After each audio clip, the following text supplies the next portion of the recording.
A churn is happening in the Middle East. Middle East is changing and changing rapidly. And everyone wants to be a part of this chessboard of geopolitics. Indian NSA Ajit Doval travelled to Riyadh on 7th May. What was on his agenda? He met his counterparts from the US, Saudi Arabia and UAE. The very fact that 4 high-ranking officials of these 4 countries decided to meet on a Sunday morning means they meant business.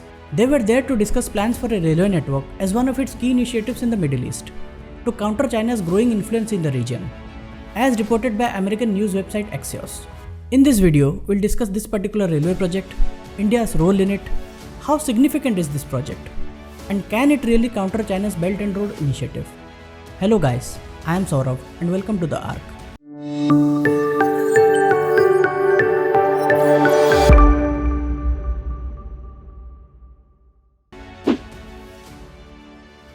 The White House in a statement said that the 4 NSAs met to advance their shared vision of a more secure and prosperous Middle East region interconnected with India and the world.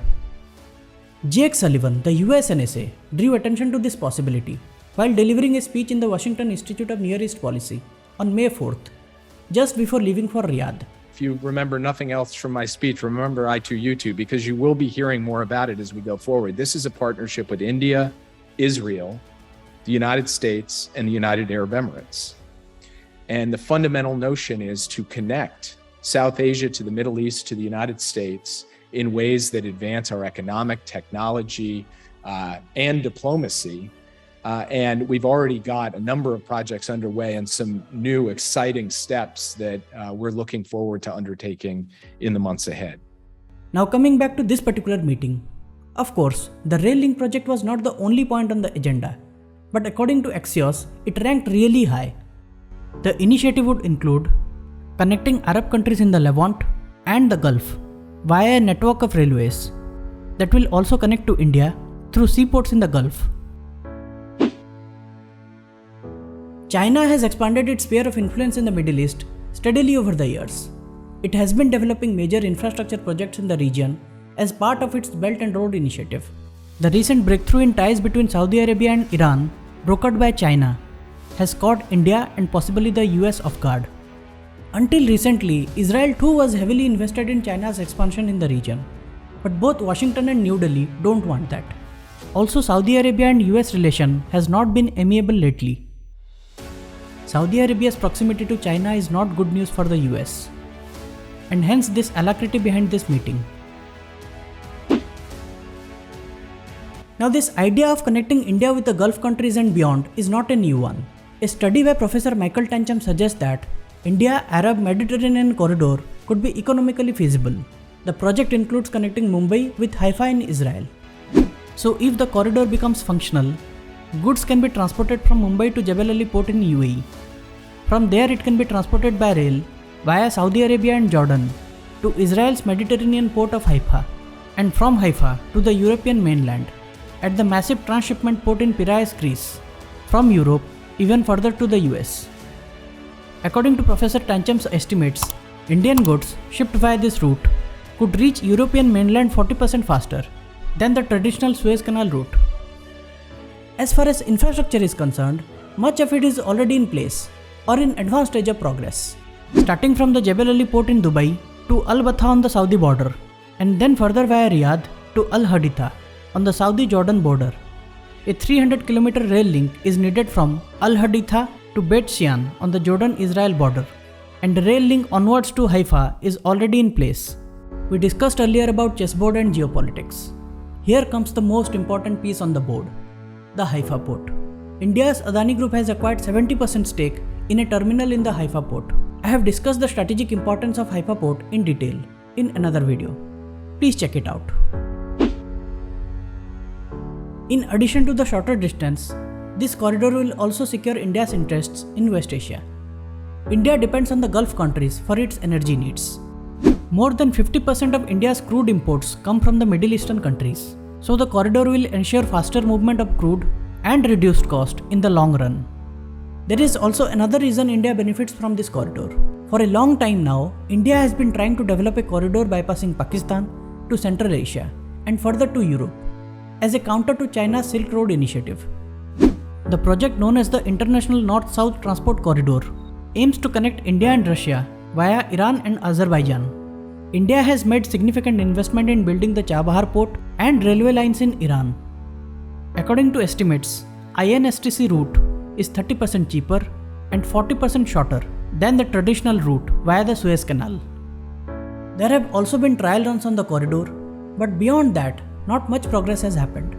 And American sanctions on Iran have made things more complicated. And that is why this India-Arab corridor is so crucial for India.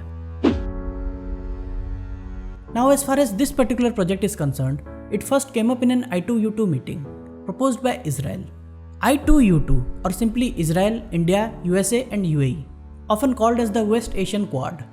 Israel's Foreign Minister Eli Cohen, who was on a visit to India on 9th May, said, "Our vision is that Israel, the Gulf Arab countries, and India is the gate from the east to the west. The trade that will come from India will go to some Arab port, and from there by train till Haifa port in Israel, and from there to the markets in Europe." There have been multiple attempts at creating new alternate international corridors for better connectivity, but not many have really been successful. Some have economic viability concerns, some have security concerns. But this one, despite the involvement of multiple countries, seems feasible. Let me tell you why. If you look at this Venn diagram, there are two different groups here. One is I2U2 that has Israel, India, US and UAE in it, and the other one has Saudi Arabia, India, US and UAE. The common thread here is India, UAE and the US. Israel and Saudi Arabia have no diplomatic relations, but given the changing geopolitical dynamics of the region, that can very well change in the future. India-UAE Comprehensive Strategic Partnership is the driving force behind this project. The UAE is home to 3.5 million Indians, the largest expatriate community of the UAE, and about 30% of its population. The UAE is India's third largest trading partner after the US and China. India-UAE trade stands at around $84.5 billion. Both the countries signed the Comprehensive Economic Partnership Agreement in 2022 to boost bilateral trade and investments, which has resulted in a growth of bilateral trade by 30%.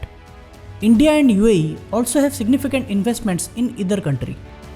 Bilateral relations also thrived on personal relations between the two leaders, UAE President Sheikh Mohammed bin Zayed Al Nahyan and Indian PM Narendra Modi.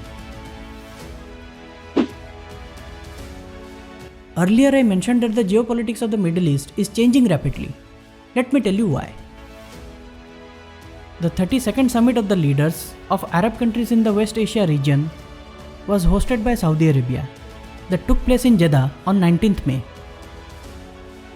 Syria was also invited to the summit, and Syrian President Bashar al-Assad landed in Saudi Arabia after 12 years.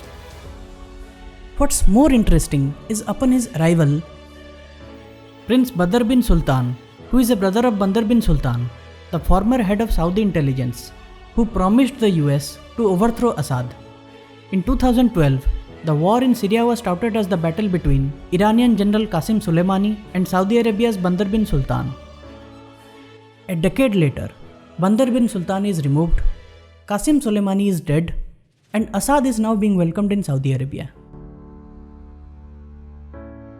So Saudi Crown Prince Mohammed bin Salman officially welcomed President Assad. And Syria has officially been re-inducted into the Arab League.